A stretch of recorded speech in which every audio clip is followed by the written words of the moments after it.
You're listening to the We Are Libertarians podcast network. Find all of our shows at wearelibertarians.com.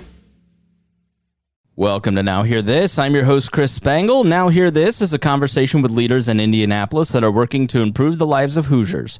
Our goal is to empower you to join in their work and to make a difference while informing you about the unseen aspects of life in Indiana. If you miss an episode, you can listen via podcast at nowhearthisindy.com.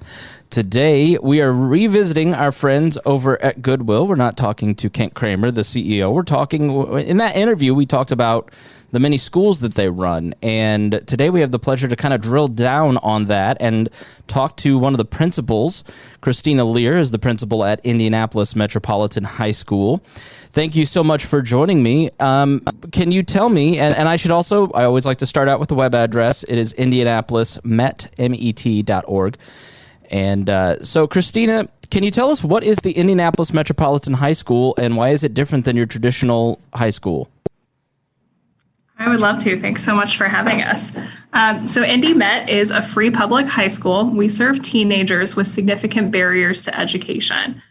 So when you think about some of the challenges that youth in our community face, like being a teen parent or being involved in juvenile justice or foster care or potentially experiencing homelessness, obviously that would add a lot of extra layers to the experience of high school that already can be challenging. And so we are a best fit school, and we have extra resources and supports to wrap around students with those barriers and to help make sure that they successfully graduate and then move on to college or a living wage career after high school. So what does that look like in practice? Because I think, people have the concept of what maybe, and there's 2,000 teens experiencing homelessness in Indianapolis. We've talked to some folks that serve that community. So this is a big problem for a city of our size. What is the experience of a teen that goes to your high school? What does that really look like? Because I think people have an idea in their mind. Let's give a picture to that, if you could. Yeah, so most of our students are juniors or seniors, and they have typically been to 2 to 3 other high schools on average before they get to us. So these are really mobile, teenagers, really mobile families who have experienced a lot of transition. And so we try to right away make sure that they feel like they are at home and that this is going to be a place where they won't fall through the cracks and people will really know them and get to know their strengths and also their needs and make sure that they have what they need to be successful. So when they first enroll at our school, at a typical high school, you get your schedule and you just go off to class and you kind of hit the ground running. But there might not be as much time to get to know you and what you're all about and maybe what challenges you faced at previous schools. So at our school, we start with a welcome conference. So the very first thing that our families do is to sit down with their family empowerment coach, which is going to be kind of like the person that guides them through their education at Indy Met. And they really talk through, in detail, why are you here? What went well at your last schools and what are you really good at? And, what assets do you have in your corner? And also what didn't go well and how can we make sure that you have a different experience here and that you are successful here? So we really ask, lots of questions that get up in their business and make sure that we know how we can support. We talk through different programs that Goodwill has that might be, available for the student, but also for the family members. So that could look like employment at one of our retail stores if there is a financial need in the family. Or that could look like, a referral to nurse-family partnership if the teenager is expecting a baby. So we really try to use that opportunity to start wrapping supports around the family right from the beginning. So what is the background of the person that becomes a family empowerment coach, not just in the supporting, but, they're very well connected to the community. Give us an idea of who is a family empowerment coach and what's their background. Yeah, so we like to describe them as guidance counselor meets social worker. So those are kind of the two worlds that they bring together. And they come from really diverse backgrounds. I think the common thread they all have is they love people and they love to build relationships with students and families and really get to know them and kind of figure out what motivates them and what are their goals and how can they be a trusted adult along that teenager's journey. So we've had coaches that have been teachers. We've had coaches that have worked in special education, the social services world, athletics. really that love for building relationships and finding community resources and connecting those two things together is the secret sauce we're looking for in a family empowerment coach. How many students? So you not only help them with their personal lives, but also their education. I mean, is your standard education that you might see at let's say a township school or a suburban school? Yeah, so we offer the Core 40 diploma, and it's really important to us that our courses are rigorous and that they are going to prepare students for what's next. So if they graduate from our high school, they need to be able to go into college, and we don't want them to be in remedial courses. We want them to be ready to go with credit-bearing courses. If they go into the workforce, we want them to feel confident that they are, ready to hit the ground running and to be an awesome employee. So we really hold a high bar in our Core 40 diploma, and all of our students either complete an industry recognized certification or they complete college dual credits before they even leave high school. So we've had our good friend Rupert Bonham, who runs Rupert's Kids on, and he, he's a big advocate for vocational training. He says, our educational system is often geared towards college, and not everybody wants to or will go to college. How do you? I'm sure that you have a healthy college prep, and that plays a role. But do you also have vocational training for those who may not want to go to a secondary education?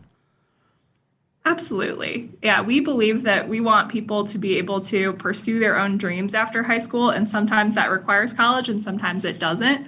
As long as they can support themselves, and be independent, then we definitely want to give them what they need for both college or careers. So a lot of our students do take that certification route because they have an interest, in working in a more hands-on field or working in, something where they can get started in the workforce right away after high school. So we do a certified nurse aide certification. We do one in Microsoft Office, QuickBooks for our budding entrepreneurs.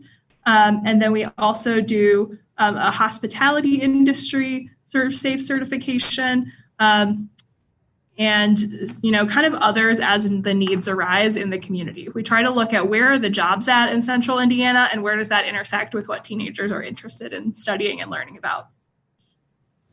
So you mentioned teen pregnancy, teen parenting classes. One of the biggest challenges for a single parent is childcare. How do you deal with that?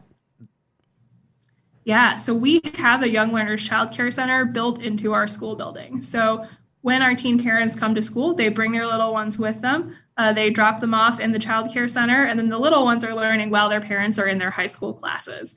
And then at lunchtime, they pick them up and they eat lunch together, and then back to class. And so it's kind of a really great two-generation learning environment.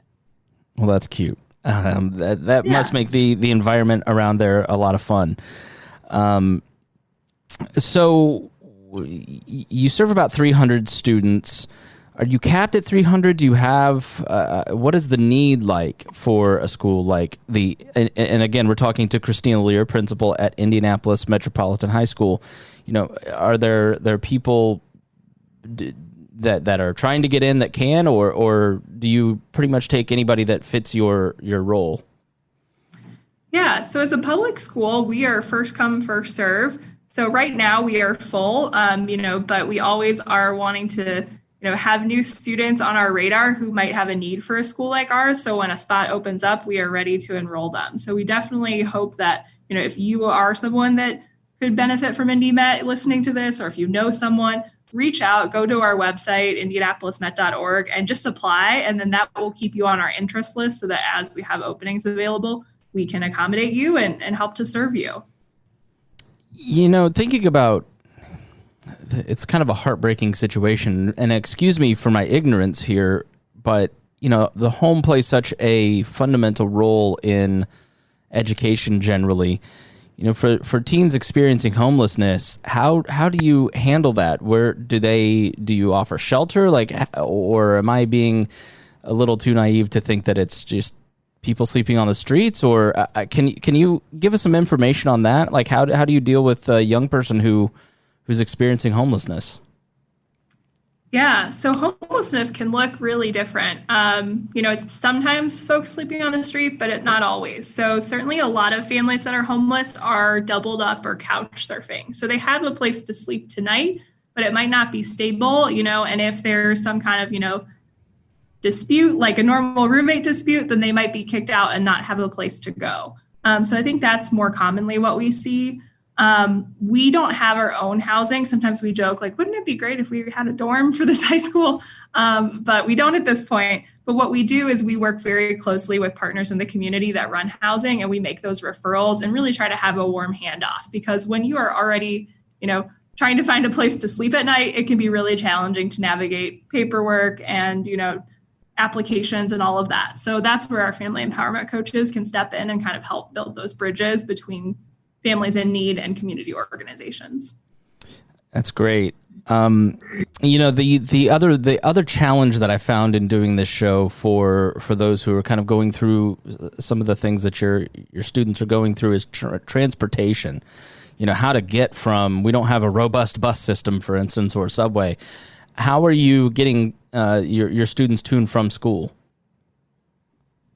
Yeah, that's a great question. So our students come to school in a variety of ways. Some take the bus, some drive themselves or get dropped off by a family member, some walk or bike.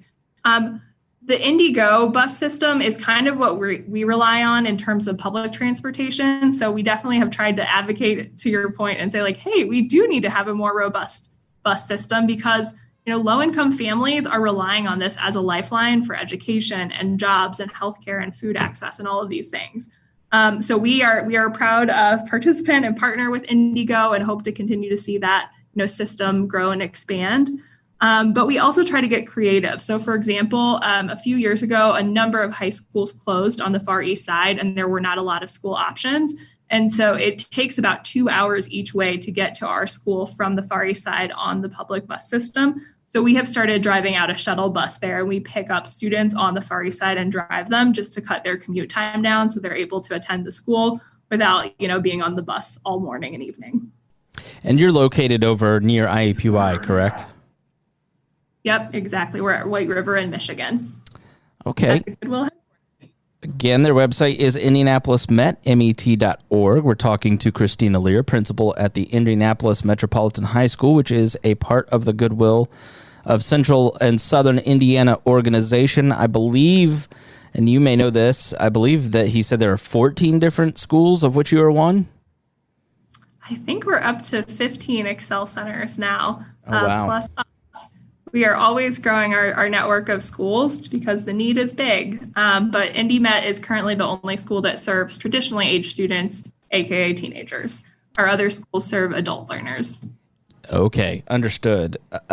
So how do people help? I mean, I imagine, other than shopping at Goodwill stores, is there a way to directly help the Indianapolis Metropolitan High School? Yeah, I mean, that is definitely a great way to help by supporting Goodwill. We also have a foundation for Goodwill that serves all of our mission programs. And then I think the last way would just be to spread the word. A lot of, families don't realize that we're an option in the city. And so they might be going through some of these challenges on their own. And we want them to know that we are here and, want to help them through the journey of high school. Well, I would be remiss if I didn't ask what you're doing in terms of the pandemic. How are you keeping kids safe? And are you doing online learning? Is it all in person? What does your school look like this year? Yeah, it has been a year to remember for sure. So we know, just with having students that have such complicated situations and being vulnerable in some of their situations, we really want to have the school building as a place that they can come to, for food and for internet access and for just kind of peace and quiet. So it was really important for us to open the building up in some way as soon as we were able to do so safely. So we've opened in a hybrid model. So all of our students are able to come into the building 2 days per week. And then on the other 3 days, they are doing remote learning. And we've provided one-to-one, Chromebooks for each student so that they're able to access their education when they're not here at the building. Well, that is great. Well, thank you so much for joining me. I appreciate it. One final pitch on how to support your students. Christina Lear. Yeah, please go to indianapolismet.org. And you can learn more about our school, spread the word, and help a student that might be a great future Puma apply to be part of our family. All right, Christina Lear, the principal at the Indianapolis Metropolitan High School. Thank you so much for joining me. Thank you. Thank you for listening to Now Hear This. I'm your host, Chris Spangle. If you missed any portion of our program, you can listen on our website, nowhearthisindy.com. If you'd like to have your organization featured on the show, please contact Gabby at 317-475-7407 or via the contact page on our website.